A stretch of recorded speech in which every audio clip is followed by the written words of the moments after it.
another Market Insight call where we sift through the noise to get to the signal so you can have actionable advice and can make informed decisions. Joining me this week, as always, is Chris Aarons, Portfolio Manager here at Gatewood Wealth Solutions. I'm Aaron Tuttle, Chief Investment Officer with Gatewood Wealth Solutions. And today we're going to be talking about drawdowns. I think everyone is very familiar with where the market is and that we've been in a drawdown. But first, I want to just stop at that price points chart that we constantly look at to see where we are. We're basically where we were last time we were on a Market Insight call.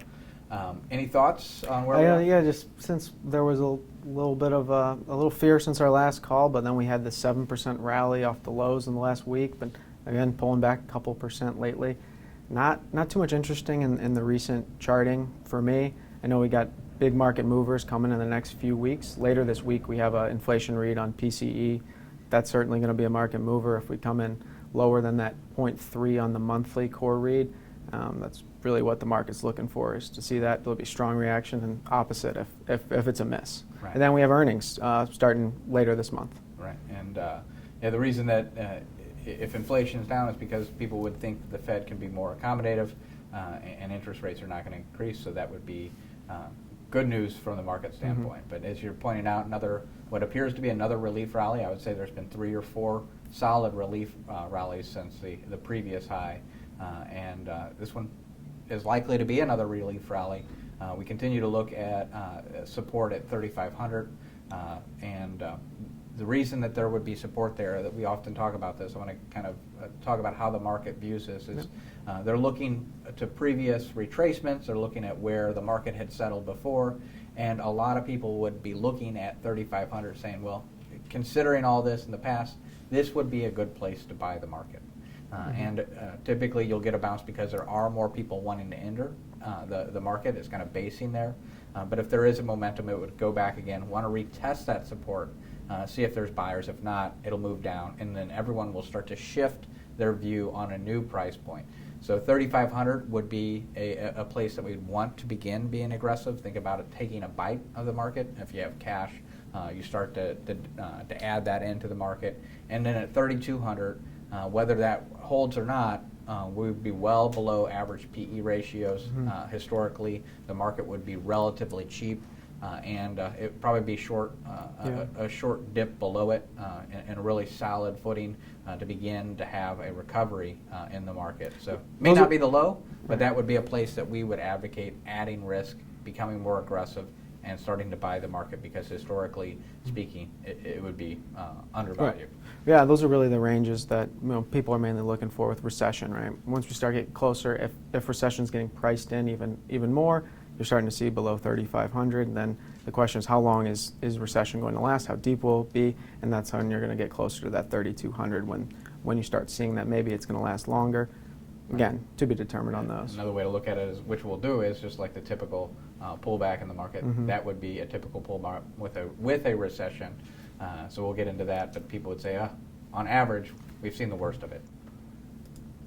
So let's look at individual stocks, because the drawdown is always there. You're going to see more of it because it's one company. And let's look at Amazon, which is, if the way that this works, if you would put $1,000 whenever Amazon IPO'd, meaning it's the first time that you could buy the stocks in public markets, what would be the value of it? Today, at its high, that $1,000 would buy you $1,900,000, would have grown to a value of $1,900,000. Well, let's look at how often it has drawdowns. It's had drawdowns. It's had 21 drawdowns, and what I mean by that is 20% decline from a top over its time period, with the worst being 92.19%, and that'll be in the dot-com era. But on average, it's down 37.45%.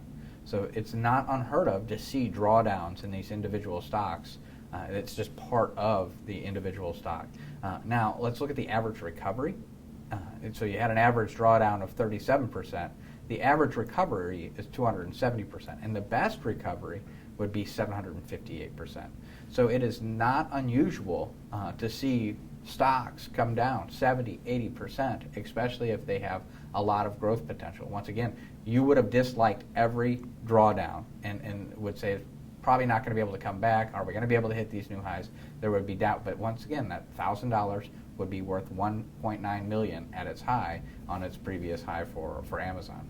each time it goes up, obviously the drawdown feels more costly. Using these numbers here, from $1.9 million, you would be down $516,000 in value. So I'm not saying it's not without pain, but it's not just Amazon. Right? I'm not cherry picking here. I am going to pick on a lot of large companies, but we see similar drawdowns in all stocks. So if we're looking at Apple, been around for 41 years, it's had 23 drawdowns. So that's once again below 20% more from the top. It happened 0.56 or about every other year you would have a bear market in Apple. The worst 80%, once again, will be during the dot-com. Average is 44.17%, so a little bit more of some beta or sensitivity to market exposure than, let's say, Amazon. Amazon would feel more stable than Apple, but $1,000 at IPO would be worth $1,045,000. Pretty good return over that time. Best recovery, up 872%, and the average recovery after a 44% drawdown, 240%. And we can go on. Microsoft is another example. It doesn't have as many years since its IPO, has 15 drawdowns, average of 45% with an average recovery of 350%. I was just going to say, and these are a few stocks in wide moat that have large drawdowns more than the index, right? Even though they make a big part of the index, they've drawn down more. The index has other things that are not in significant drawdowns, like utilities, which are roughly flat, or energy, which is up 30% on the year.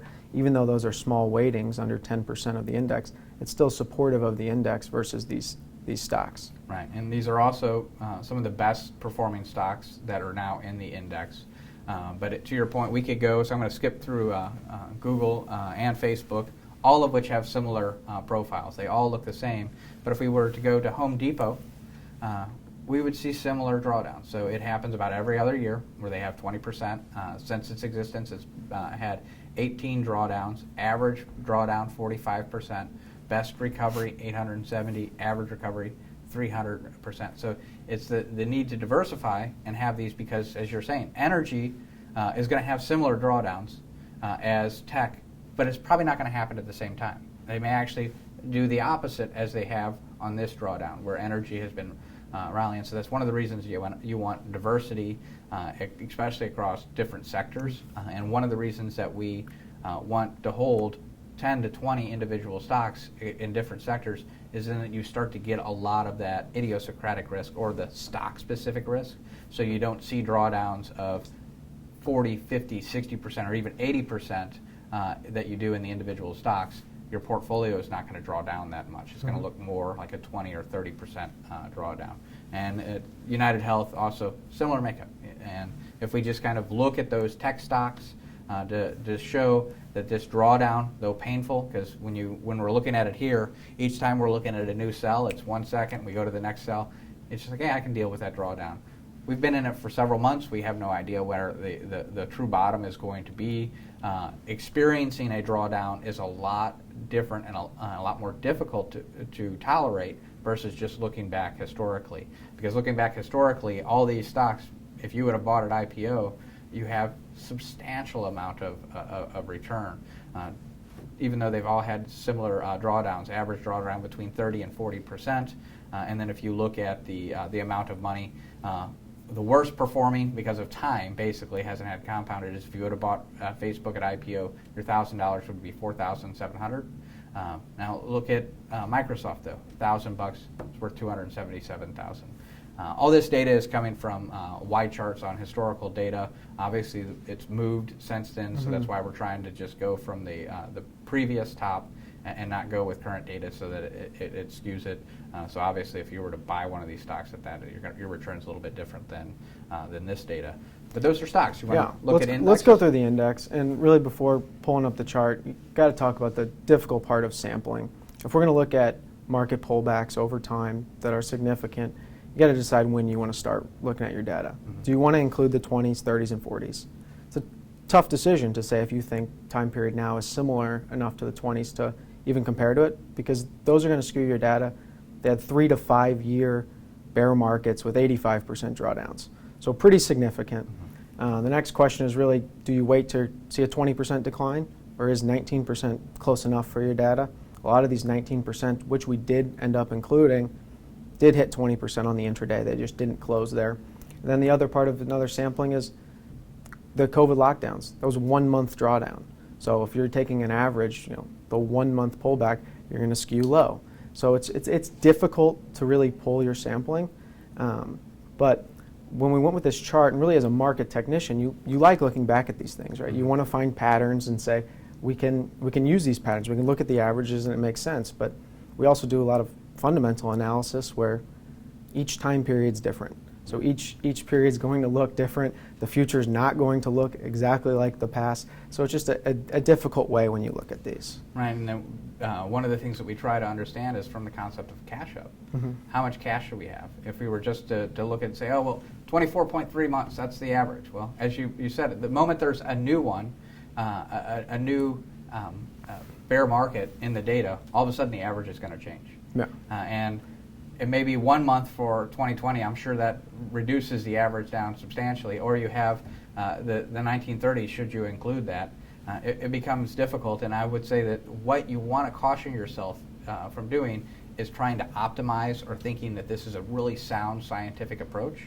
The one, there just isn't enough data to do it. It's going to change often. And it also doesn't take into consideration all kinds of things that you could do.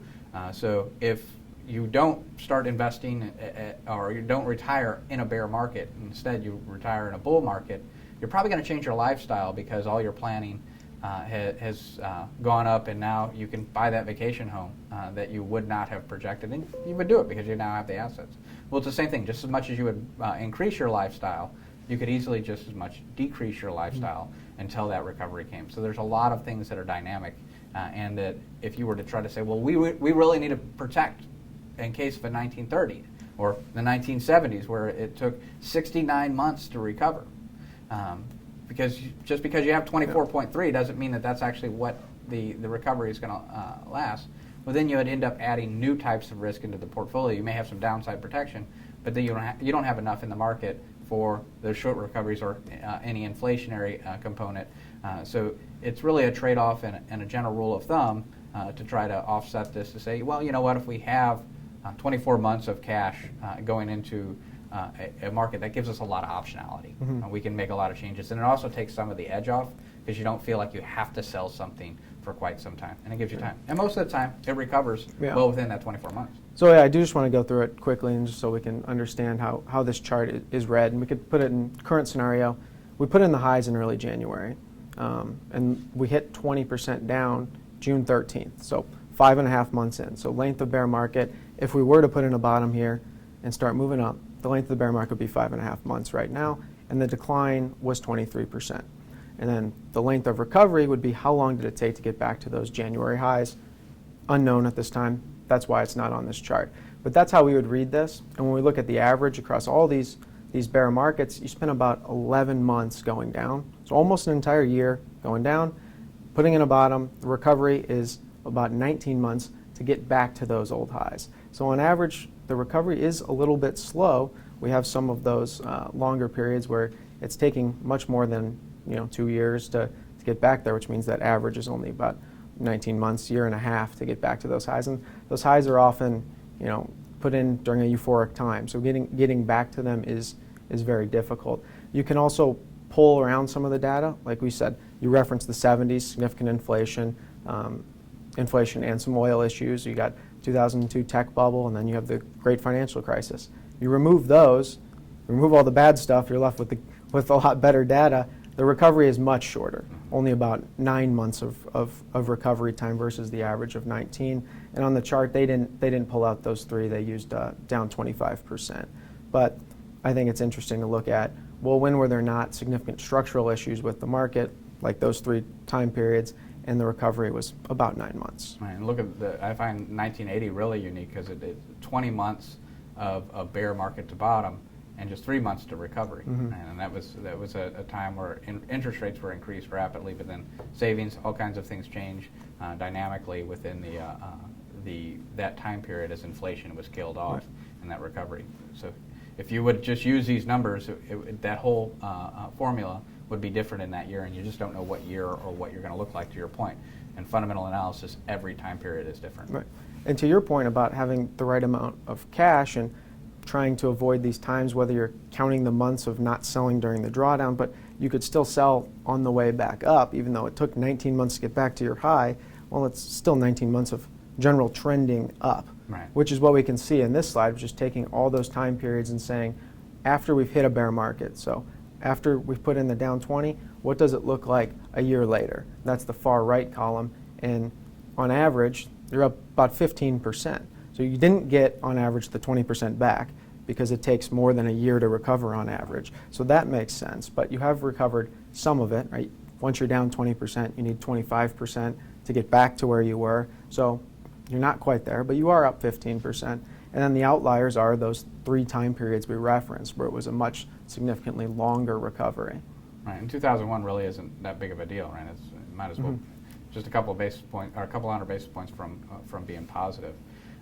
So it was very interesting. One of the reasons we want to talk about this is because I know that clients that are in our moat stock are seeing some stocks that are down 70, 80%. Know that they're small positions in the portfolio. We think that they have a lot of asymmetric reward, where it could be buying Amazon, Google. So Coinbase could be a major disruptor within the financial system with all of the digital asset type component. It may not be, but if it's only 0.5% whenever we buy it, or no more than 1%, and you lose 0.5% in the portfolio, the rest of it should be able to hold up. Not a big change to lifestyle, but if it turns into 100, 200 times the initial value, which it's possible, then that's a big change. So we try to add a few of these stocks so that we have an opportunity to buy a Home Depot or an Amazon or a Microsoft, where it could be that they change the market significantly and there's an enormous amount of value. Right. There certainly is no guarantee on that, but we can see that those drawdowns, especially in these stocks that have really changed the entire market, the entire economy, they happen and they come with these drawdowns. It's one of the things that you have to deal with. And part of the strategy right now that we're looking at is, if you've seen what we've been adding to, it's utilities, staples, healthcare, and low volatility on the S&P 500, an ETF that's weighting stocks by their last 12 months of low vol. That's where we've been adding, right? And if we start seeing the economy slowing even more, we're likely going to keep adding to those positions. Right. But like you said, we're also still holding that core that if there is a recovery, those are going to participate in the upside. So, because we do think those core, look at them historically. If you wouldn't have sold Home Depot, Amazon, Microsoft, Facebook, any of those, at Google, any of those positions, no matter how bad they got, if you could look somewhere 20 years in the future and see what their values are. And we think those companies still have a long way to go. So instead of selling those and trying to time those, we're trying to offset them by adding things that are going to be a little bit more stable, or maybe even go up in this type of environment. So know that we're watching it, and we continue to find these things favorable and think they make sense in the portfolio. The moment we don't, we'll sell them and move money elsewhere. Another thing I wanted to talk about was money supply. Those that are long-term listeners know that we pay a lot of attention to this. I was a little optimistic to see our internal calculations show a change in the trend. However, we were looking at that data because we have to kind of make some assumptions on the weekly data, and it doesn't look like that we've... Right. So you only get the data once a month, right? So we do forecasting in between until we get the end of the month data, which came out yesterday afternoon. So we were hoping that this 7% relief rally would not be a relief rally and begin of the recovery. And once we saw this uptick in the money supply, we became even more optimistic that could be the case. At this point, we would say there's still a lot of downside risk here. And until we see this moving, which could certainly happen with the amount of loans that the banking system is putting out to offset the Fed's easing, it'll be probably slow going moving forward. But we will get through it and just continue to stay invested because long term these markets do recover. Anything you want to add for the week? Well, we've been following the Fed balance sheet. As of yesterday, not a lot's shown in that runoff for their treasuries. Not sure if something's maturing today, tomorrow, soon that they think is going to pull off, but that Fed balance sheet reduction really didn't happen this month like forecasted. At least the month's not over, right? So they could have something at the end of the month. I don't think there's too much to look into there, but just something interesting that we did see. And also on the CPI, it's been very high. I think we're near, and I think we said this at the beginning of the year, that it would be sometime as we're going into the third quarter where we'd finally start to see the CPI begin to peak on that headline number. So that's our current call is we've probably seen the worst of the headlines. Probably stay elevated for a little while, but it'll be good to see CPI coming down. And if we can see it, to your point at the beginning, the Fed is likely to have some room to become a little bit more accommodative, and the market would respond in a positive way. So I hope you enjoyed this call. If you haven't subscribed yet, hit that subscribe button. Feel free to hit the arrow to share it with friends. Go ahead and like it if you like Chris's outfit today. He matches our Cyan Gateway Wealth Solutions with a different blues. And we are going to do a refresh on the Market Insight call at the beginning of July. So we won't be doing another call until July 27th, but we look forward to having you join us then with a new refreshed look on the Market Insight call. Thank you, and we will see you then.